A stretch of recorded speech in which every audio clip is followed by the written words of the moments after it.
Hello and welcome to day 5 of Front-end Development Bootcamp. Today and tomorrow are scheduled for Vue.js sessions. There are a lot of frameworks available, for example React, Node, Angular, etc.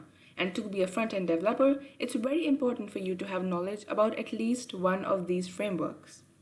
In these 2 days, you will be creating a mini project combining the knowledge of everything you have learned in the past 3 days and of course, the new topics you will learn with me. I would highly recommend you to follow along with me while creating the project.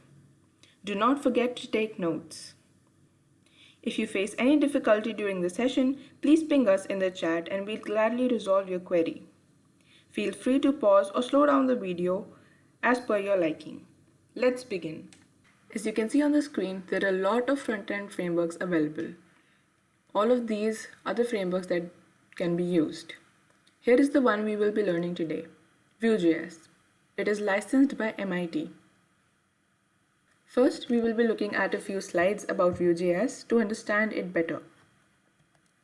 What is Vue? Vue is a front-end JavaScript framework for building websites and user interface.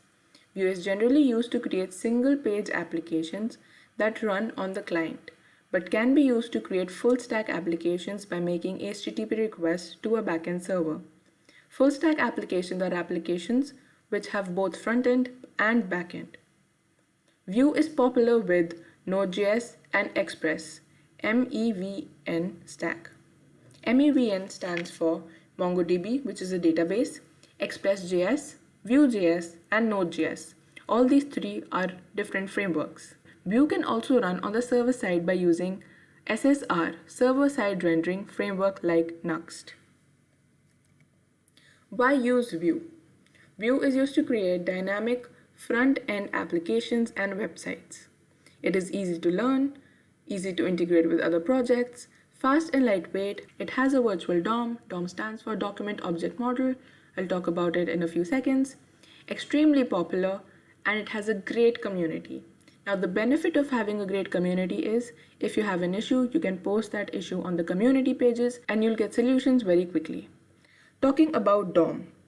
DOM, Document Object Model, is an API. API is Application Programming Interface, which is valid for HTML and well-formed XML documents.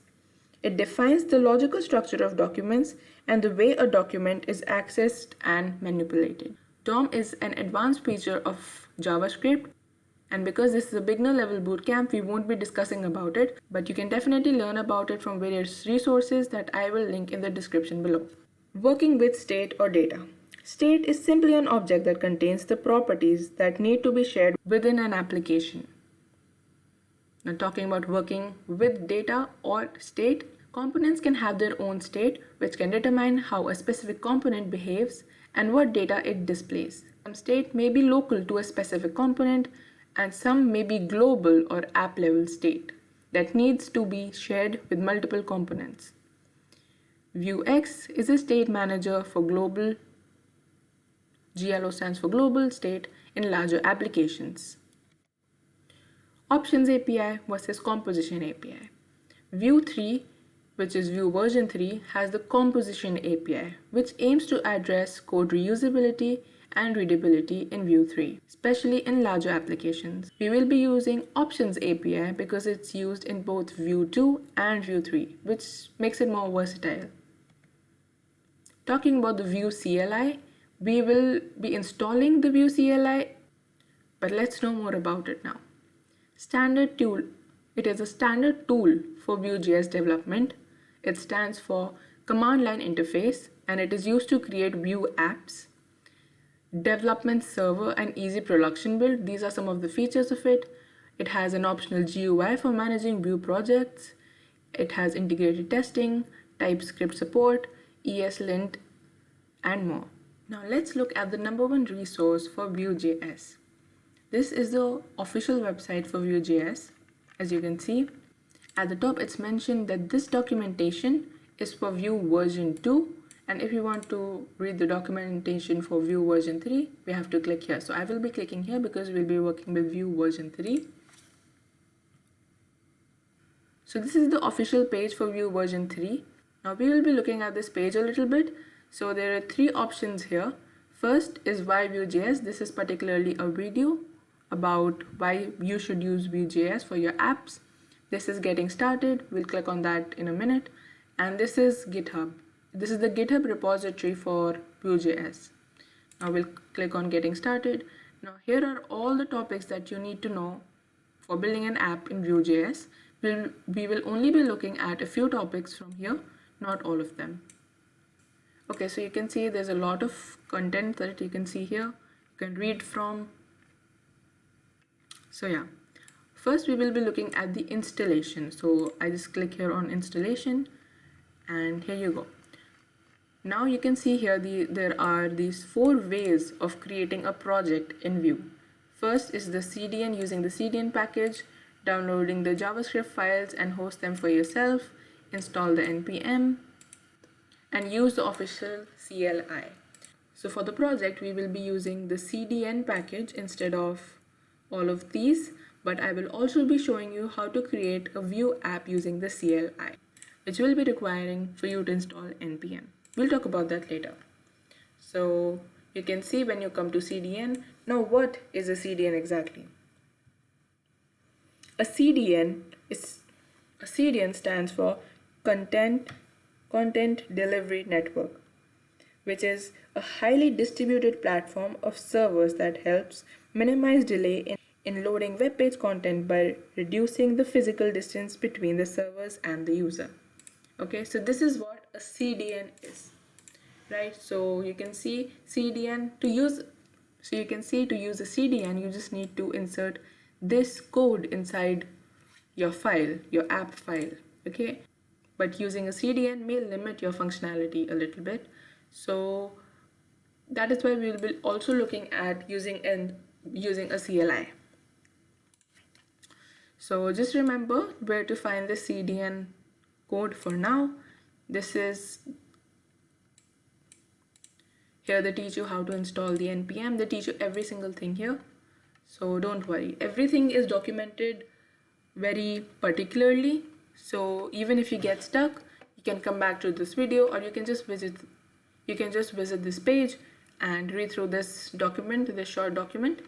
Okay, so we'll start by creating a mini project first, and it is going to be a random user generator, which gives us information about random users, their name, their email address, if they're male or female, and their profile picture. So we will be using an API, and we'll talk about that in a minute. So I will be using this editor, which is called Visual Studio Code. It has a pretty simple installation process. I'll just show it to you. You just type VS Code, and the first link that you see, click on that, and here are all the ways you can download VS Code. Now you just click on this button. This is the most latest version of VS Code. Then a download will start here, and it will take a few seconds because it's just a 79 MB file. You click on that, you do the whole installation process. I already have VS Code running right now, so I think that will give me a message. Okay. Yeah, so it gave me a message, and I will just click on cancel. It's a very simple process, and if you feel stuck anywhere, you can just go to YouTube. The entire process will be there on different channels. You just type installation of VS Code, and yeah. So I will be using this, and once you start VS Code, this is what you see. You can use a particular folder if you want, so you can just click on open folder. You can choose a folder here. So I chose this folder and this one, so I just clicked on select folder, and there you go, the name of my folder that I created in desktop. So here you see, now we'll start with creating the files that we will be needing. The first is the HTML file. So we'll go with index.html. Now you can see the moment I wrote .html, the symbol was automatically assigned. There you go, the first file. Then I will create the style sheet. You can see again the CSS logo was identified, and the last will be the app.js, the JavaScript file.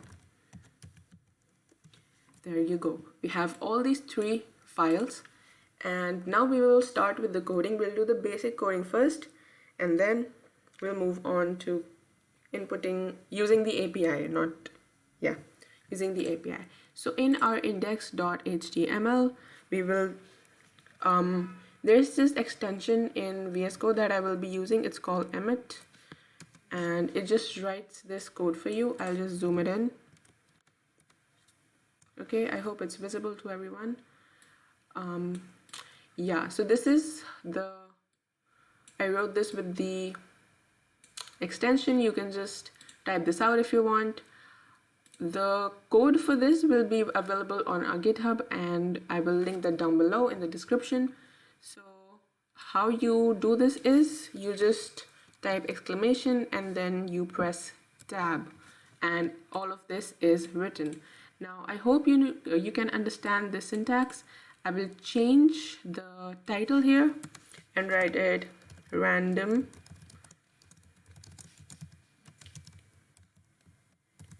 I hope the spelling is correct. Yeah, so the random user generator, and this is what you will see at the top right here. Okay, so I'll just open this, and there's one more extension in VS Code which is called the live server. You can install extensions from here. You just type live server, and there you go. You can just install this live server. This is the official one. I already have this installed, and what it does is it just helps you open this web page. So like and you don't have to reload it every time you make a change. Okay, so yeah, so if in the body, if I type hello and save it, the change will automatically be made here. I don't have to reload it every single time. Okay, so these there are a lot of extensions that you can use, and they're pretty useful actually. They complete your code, and it makes your whole coding process really fast. Okay, so now we'll start with the a few things.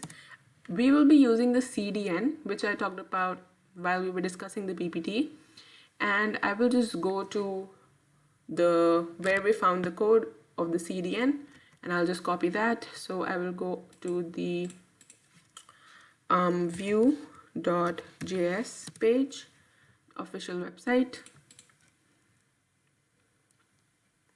I'm sorry about that. Yeah, so this is the official website. We saw this earlier in the video.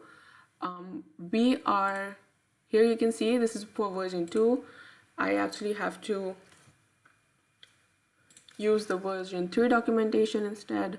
So we go to version 3, then get started, and here you see, and we will be using the CDN. So we go to installation.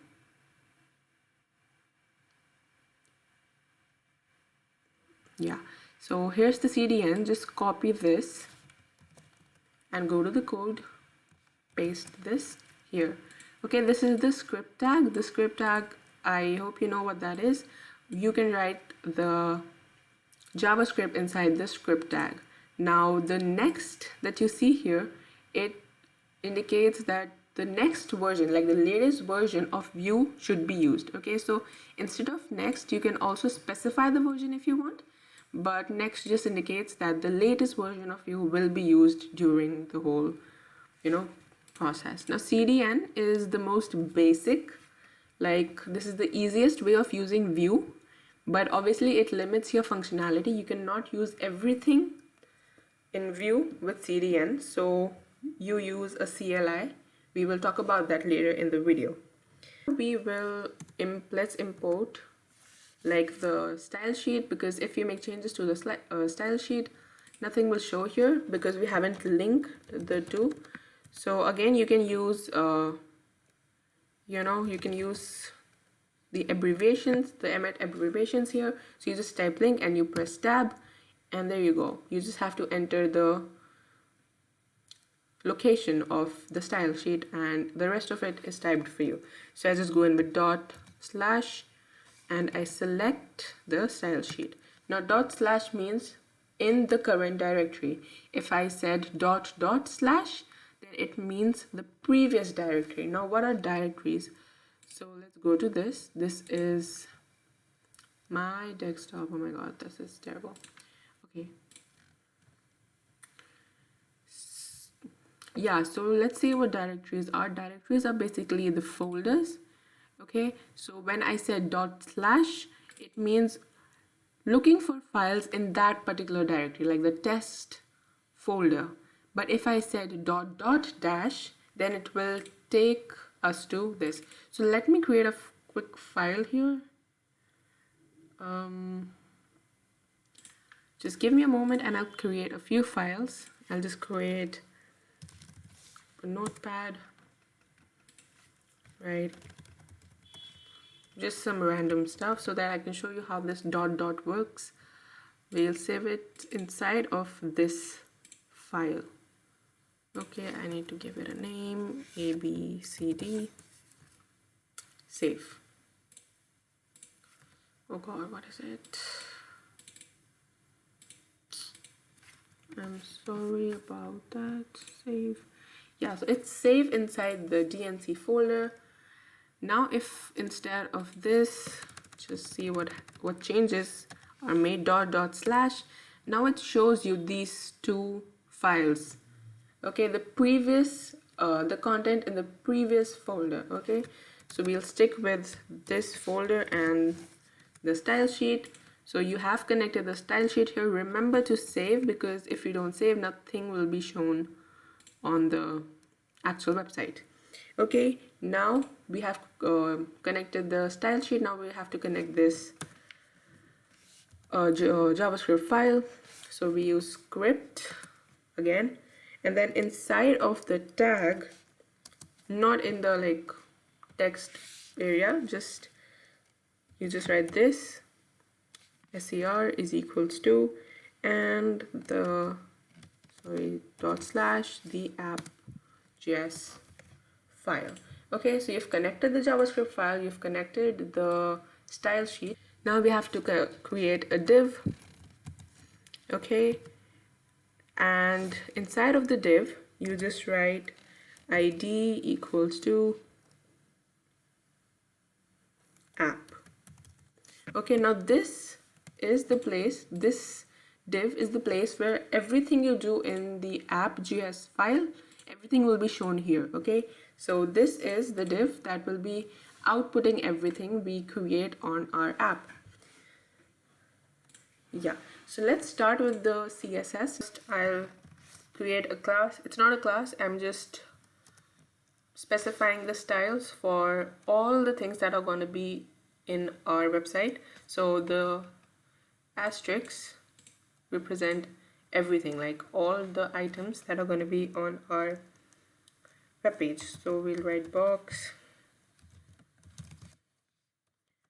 sizing, and so you can see everything. Suggestions are given for every single thing so that your whole process is faster. Okay, so I'm just going to go for a 0 here. Again, padding, padding. Again, a 0. I guess that's it. Yeah. So now we'll talk about the HTML and the body tag, like the HTML and the body tag. Okay, so I'll just write HTML, comma, body. And I'll just specify the font family here. I think I'll go with an Arial. Yeah, this is the default setting. Okay, yeah, I have nothing else I guess here. So now we'll go for the ID that we set here, app, where all the output for this was gonna be. So whenever you have to style an ID, you use a hash and the name of the ID, and then normally how you would do it. Width, we'll go with the 400 px. Now I won't be discussing it, you must know what px is. It means pixels. Then the height, I'll go in with the 100 vh. Margin, auto text align center. It's the most classic one. Align, I'm sorry about that. Center. Then display flex direction column.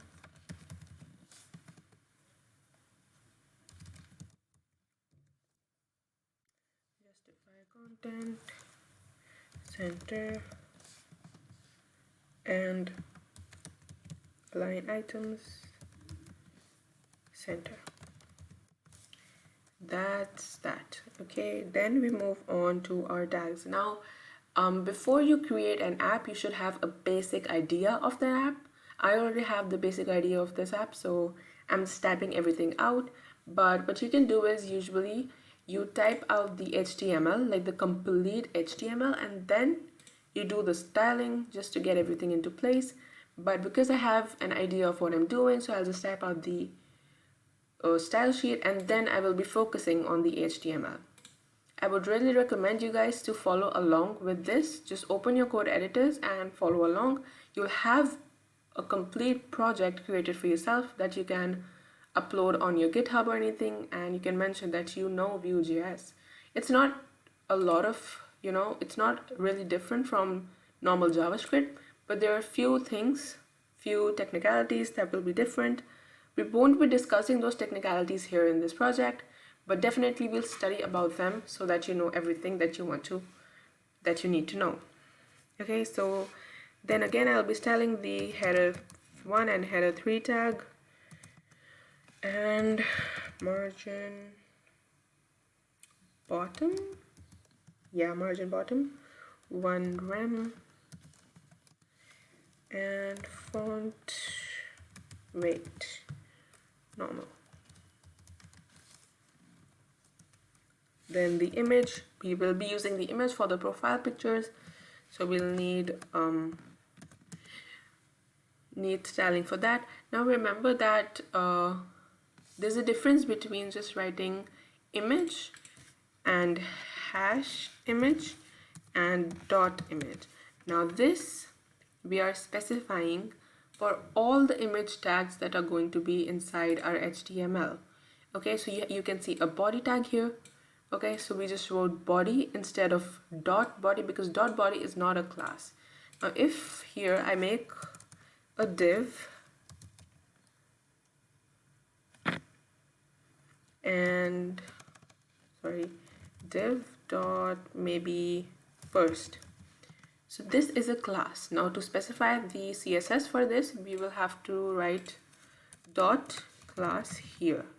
Okay, so yeah, I just wanted to make that clear.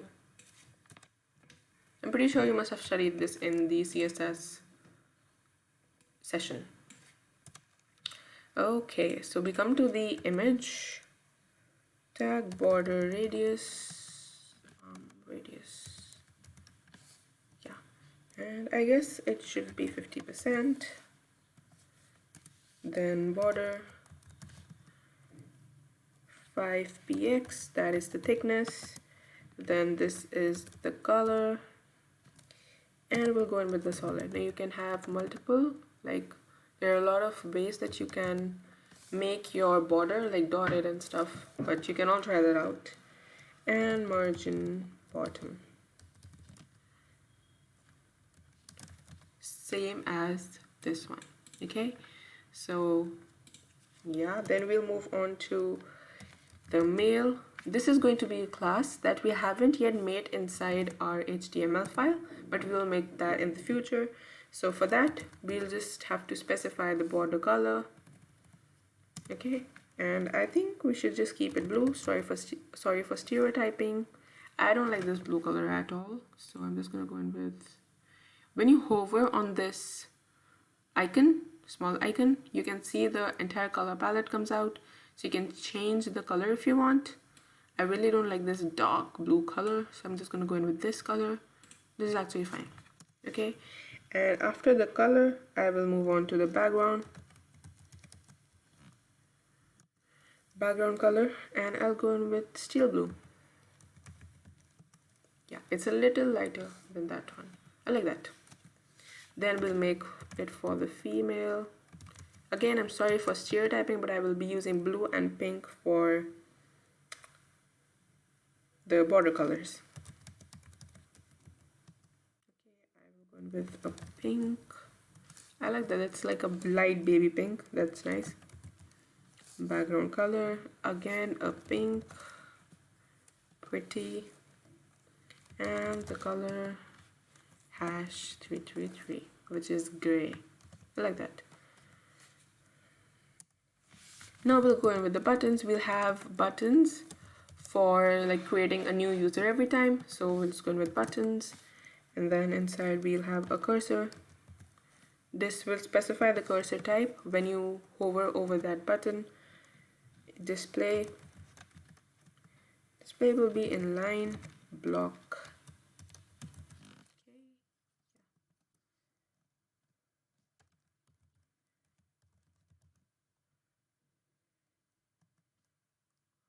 I guess we'll go in with this same color here, #333. Then color. Now the background color and color, the difference is that the color is for the text and background color is for the background. So I want the text to be white. Oops, that will give us an error if we don't write the semicolon. Actually, usually it does not give us an error, but it's always better to write like the syntax that is defined, that is using the semicolon. So border 0. Sometimes it's important to specify the border 0 because it can give us a default border. And then padding 1 rem and 1.5 rem. I'm pretty sure you must have studied the syntax before. Then we'll go on to button focus.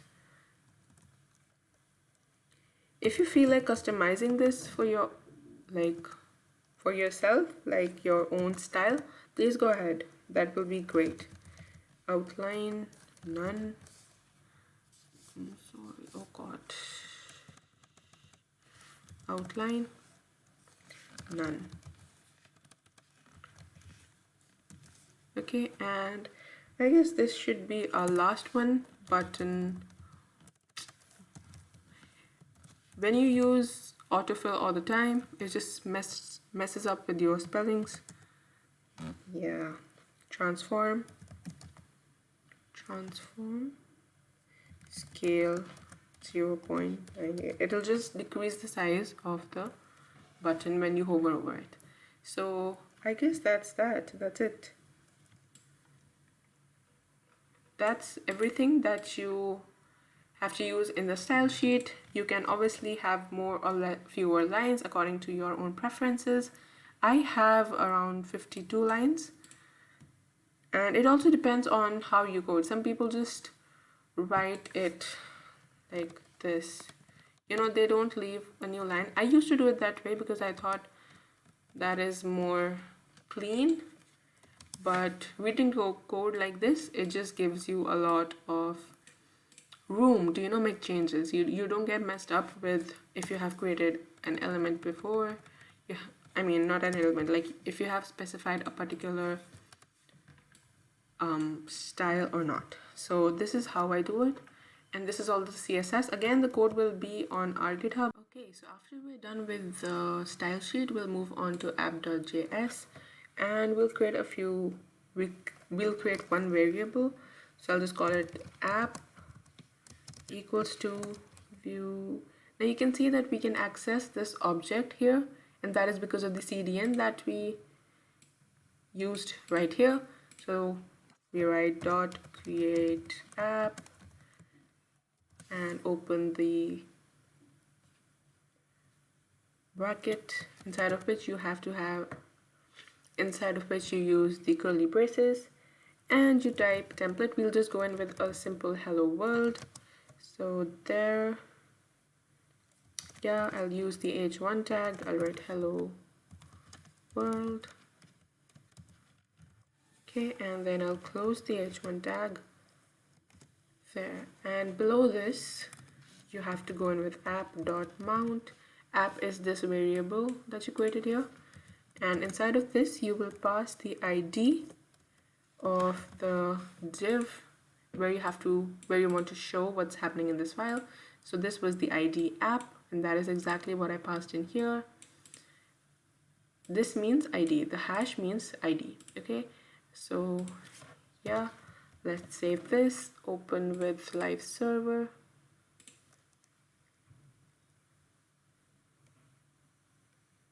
So you can see the hello world printed out here.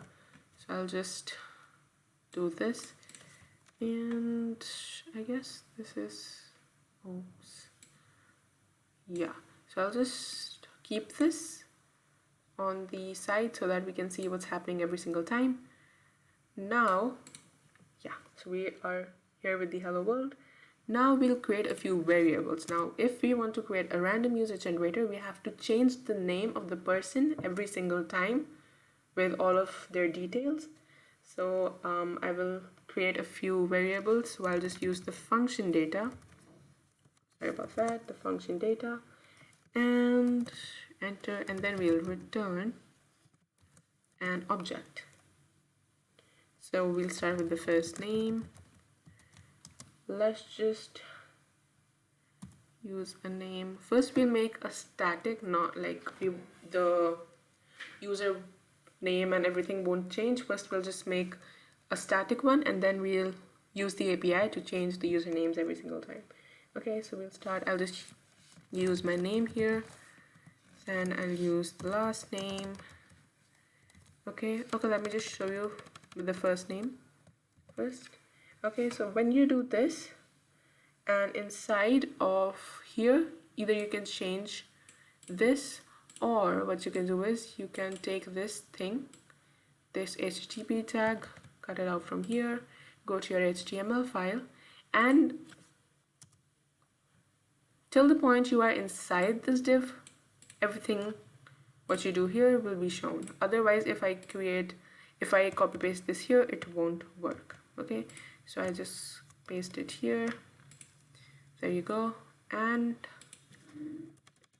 instead of this, I use two curly braces. First name. Okay, and save this.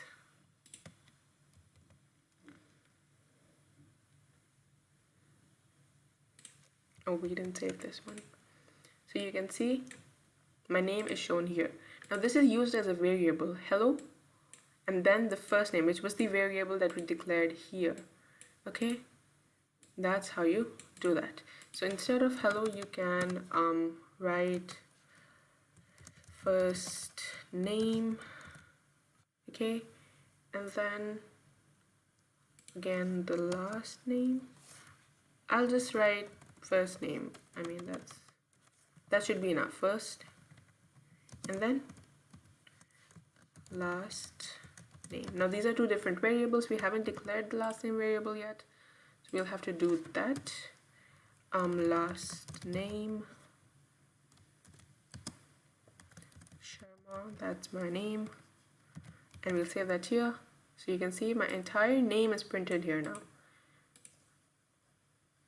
So yeah, I'll create a few more variables here, just so you know, just what we discussed at the beginning. We'll have the email of the user. So I'll use a random email, abc@gmail.com, and oh god, yeah. Then what else? The picture.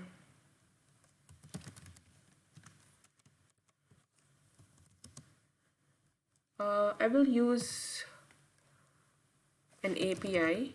So you go in with this, then you write random user .me. I don't remember the exact, I hope this works.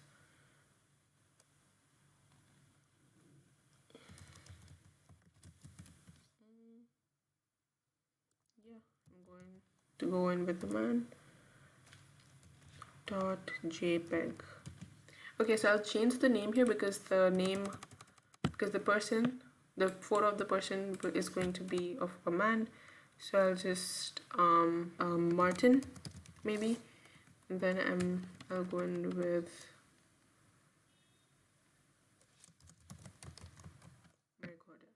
okay, so this is the name that came to my head. I'm sorry about that.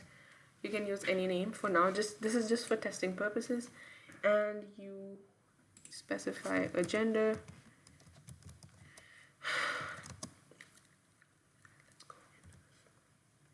Male. Save. Okay, so now to show all of this information here, I'll just write it down. H3. Now remember why we used H3 and H1 style here. This is exactly why I did this. Okay, just clarifying everything. Now we'll write the email ID, and the variable that we used for that was email, email. Again, we'll go in with the H3 tag. I used Emmet here. The gender, of course, and the variable gender.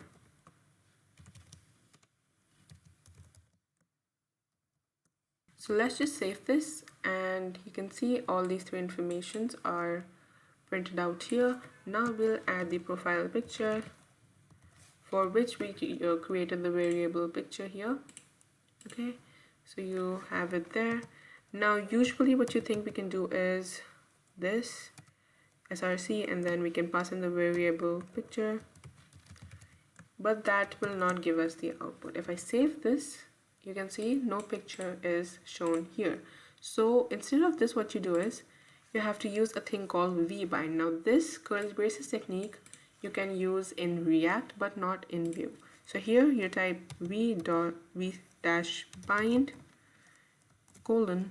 src, and instead of these you can just use the double quotes. What is wrong with me?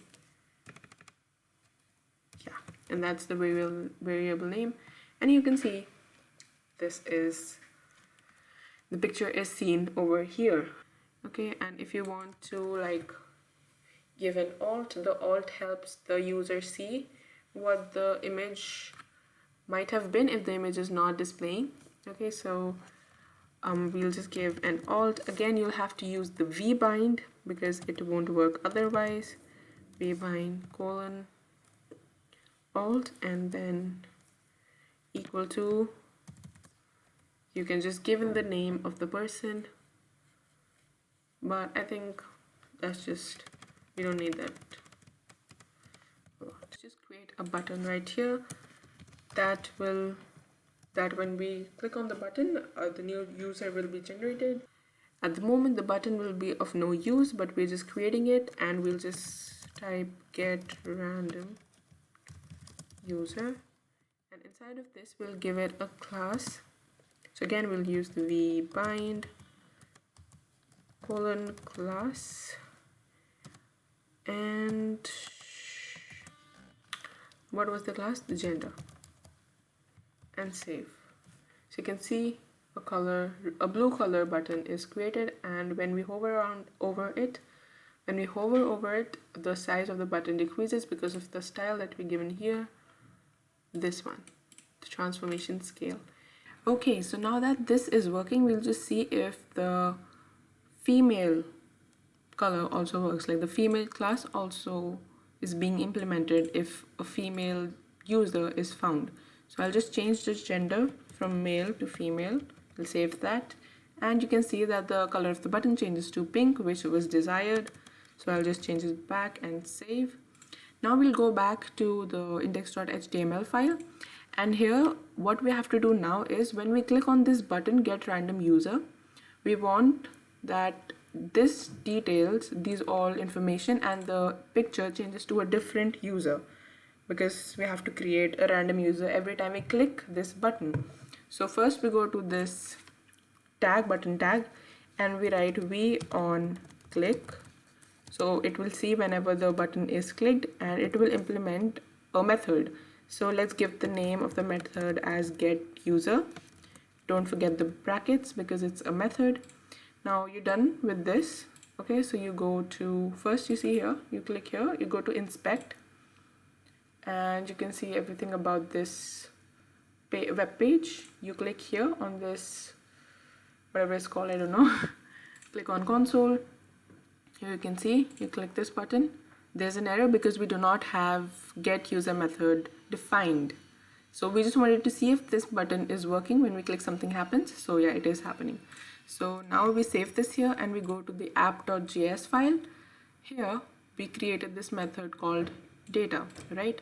So we have to create another method which will be called getUser. Okay, so we'll go with methods and that. So we have getUser, and then we'll be defining it.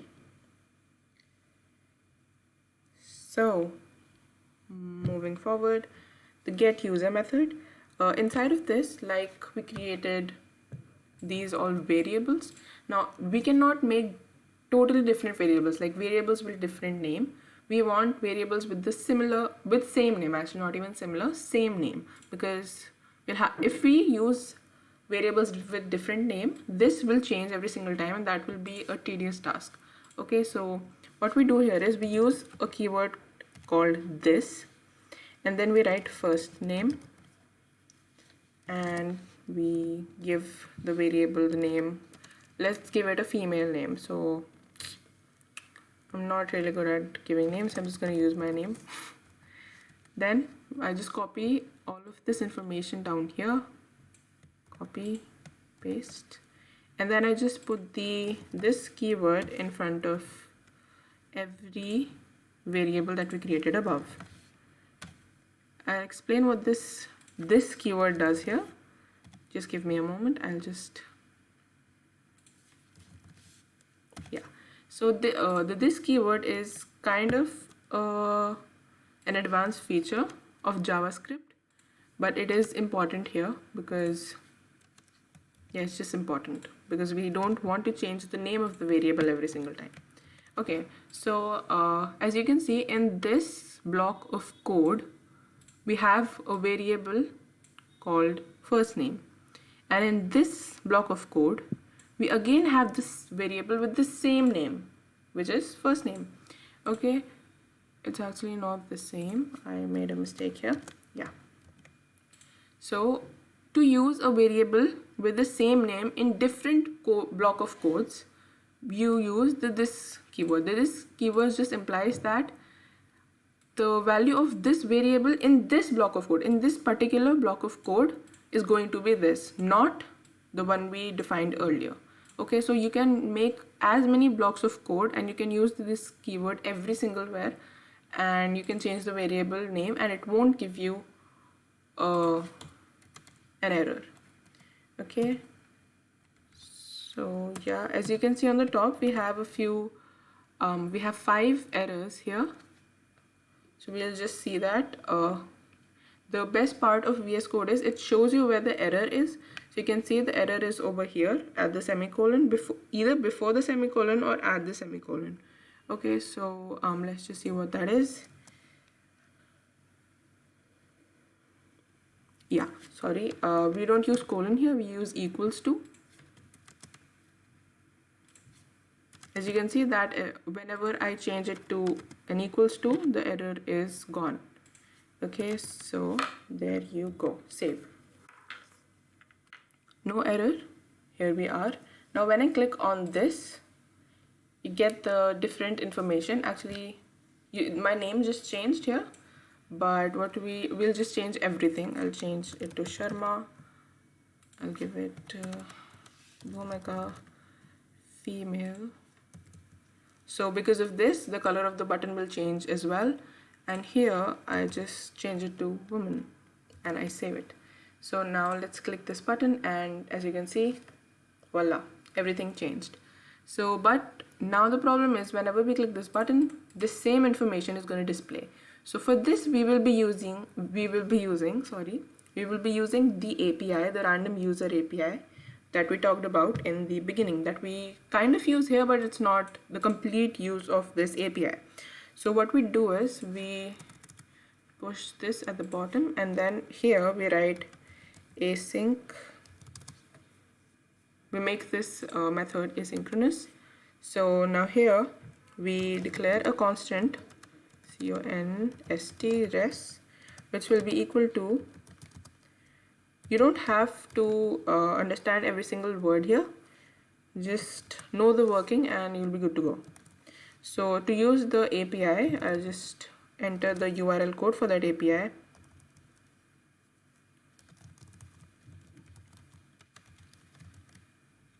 /API. I guess that's not correct, so let me just check it. Random user API. Yes, I think that's correct. So we move on to using this, like extracting a result out of this API so that we can display it. So I just use a variable data, just a random, it is not connected to the method there. Okay, so this, and we again write await res dot JSON. JSON is another technology that we use in web development, and save. So what this does is, this part, it gives us an array of information that was fetched from here, as you can see, fetch from this URL, and it gives us an array of information of the person that we are looking for. Okay, so I think I'll just print that out, and because we're getting an array, so I'll just okay, so yeah, and sorry about that, and we'll print out the result here just to check first. So we'll go to console.log and then result. I think that's correct. We'll save that. Now we click on the button. Did something happen? Let's go to inspect. Okay, and we go to console. Okay, it's still giving us a few errors. I don't know why that's happening. Let's just see. Let's just find it out together. Okay, so the problem here was that instead of HTTPS, we wrote HTTP. So we just write HTTPS here, save, and here we click on this button. Now the console log is open. Console is open here. So we just click on the button, and you can see this kind of a thing that appears here. You click on this arrow, and you can see all the information about this person, this random user, is shown here. Now instead of showing this information here, we want to show that information right here. So what we do is we have to change these predefined variables to something that changes every time we get a new user from this API. Okay, so instead of writing my name here, we're just going to access this array that we fetched from this. So go remove the name, results. We'll take the first element, which has the index 0 dot name dot first. Now why I did this is, we go to inspect again, console, and yeah, this was the array that we got. So here you can see all this information has some index. It is an array, so it has some index. So you can see here the index is 0, and inside of which all of the information is there. So you see name, and then you go to first. So this is what we did here. We took the 0th indexed element. We took the, oh sorry about that, we just type name, which was this, and then we go to first because we want the first name, and there we go. So we have to do this similar, oh god, what is, yeah. So similarly we'll do it for all of them. Just follow along with me. We go to results, RESULTS. While typing, sometimes my spellings get messy. Again, we'll access the first element, then we go to name, then we go to last. Okay, then the email address. All of this information is in the 0th element only. So we'll access the 0th element every single time. Not the 0th element, the first element, but the index 0. So email, then we go to gender, again results 0,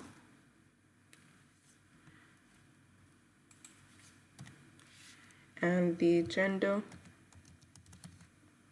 Now about the picture, we also have the picture here.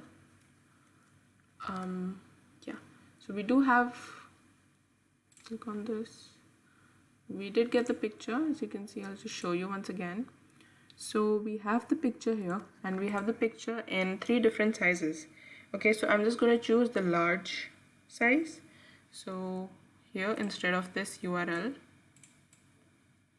we just type results 0.picture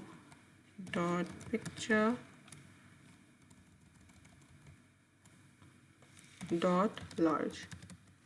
Easy. Okay, so we go to this page again. We save this, of course.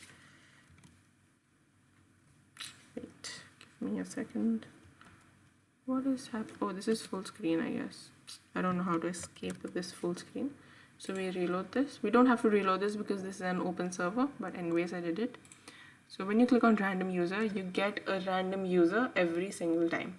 So I'll just make a few changes so that this looks clean.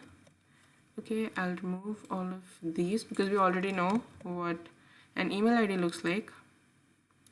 We actually don't need the gender either, so I'll just remove this because you can show the gender by the color of the button.